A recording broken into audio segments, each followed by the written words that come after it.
আপনি কি এক নিঃশ্বাসে পুরো গ্লাস পানি সাবার করে দেন? থামুন। আপনি হয়তো নিজের অজান্তেই আপনার কিডনির ১২টা বাজাচ্ছেন।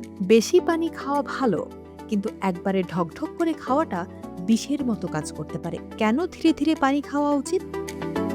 আমরা সবাই জানি দিনে অন্তত ৮ থেকে ১০ গ্লাস পানি খাওয়া জরুরি, কিন্তু সমস্যাটা হয় যখন আমরা পিপাসা লাগলে একেবারে লিটার খানেক পানি খেয়ে ফেলি। আমাদের মনে হয় যত বেশি পানি তত বেশি ডিটক্স, কিন্তু বিজ্ঞান বলছে ভিন্ন কথা। শরীরের প্রয়োজন অনুযায়ী পানি না খেলে সেই পানি উপকারের চেয়ে অপকারী বেশি করে।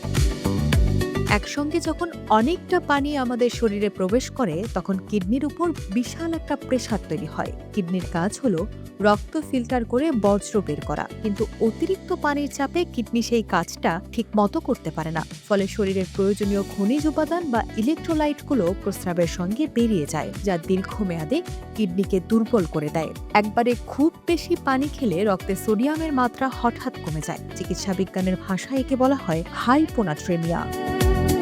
সোডিয়ামের মাত্রা কমে গেলে আমাদের শরীরের কোষগুলো ফুলে উঠতে শুরু করে। যদি এই সমস্যা মস্তিষ্কের কোষে হয়, তবে মাথা ব্যথা, বমি ভাব, খিঁচুনি, এমনকি বড় ধরনের শারীরিক জটিলতা দেখা দিতে পারে। পানি খাওয়ার সঠিক নিয়ম হলো ছোট ছোট চুমুক দিয়ে খাওয়া। যখন আমরা ধীরে ধীরে পানি খাই, তখন আমাদের মুখের লালা পানির সাথে মেশার সুযোগ পায়। লালা হলো ক্ষারীয়, আর আমাদের পাকস্থলীতে থাকে অ্যাসিড। ধীরে ধীরে পানি খেলে এই লালা পাকস্থলীর অ্যাসিডকে শান্ত করে, যা হজম প্রক্রিয়া উন্নত করে এবং গ্যাস্ট্রিকের সমস্যা কমায়। দাঁড়িয়ে পানি খাওয়া আর বসে পানি খাওয়ার মধ্যে বিশাল পার্থক্য আছে। দাঁড়িয়ে পানি খেলে তা সরাসরি পাকস্থলীর দেয়ালে সজোরে আঘাত করে এবং দ্রুত নিচের দিকে নেমে যায়। এতে শরীরের স্নায়ুগুলো উত্তেজিত থাকে। অন্যদিকে বসে শান্ত হয়ে পানি খেলে শরীরের ফিল্টারিং সিস্টেম ঠিকমতো কাজ করে এবং পেশিগুলো শিথিল থাকে। আয়ুর্বেদ শাস্ত্রে বলা হয়েছে, খাবার পান করুন আর পানি চিবিয়ে খান। এর মানে হলো খাবার এত বেশি চিবিয়ে খান যেন তা তরল হয়ে যায়, আর পানি এত ধীরে খান যেন মনে হয় আপনি পানি চিবোচ্ছেন। আধুনিক বিজ্ঞানও এই তত্ত্বে একমত যে ধীরে পানি পান করলে শরীরের প্রতিটি কোষে হাইড্রেশন পৌঁছায় এবং মেটাবলিজম ঠিক থাকে।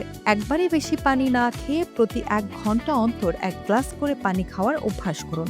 সকালে ঘুম থেকে উঠে খালি পেটে পানি খাওয়া ভালো, তবে সেটিও হতে হবে কুসুম গরম এবং ছোট ছোট চুমুকে। খাওয়ার ঠিক আগে বা পরে বেশি পানি খাবেন না, এতে হজম ব্যাহত হয়। খাওয়ার অন্তত ৩০ মিনিট পর পানি পান করা আদর্শ। সুস্থ থাকার চাবিকাঠি শুধু পানির পরিমাণের উপর নয়, বরং আপনার অভ্যাসের উপর নির্ভর করে। তাই আজ থেকেই একবারে পানি খাওয়ার অভ্যাস বাদ দিন। ধীরে সুস্থে বসে চুমুক দিয়ে পানি পান করুন। এই ছোট পরিবর্তনটি আপনার লিভার, কিডনি এবং হার্টকে সুস্থ রাখতে সাহায্য করবে।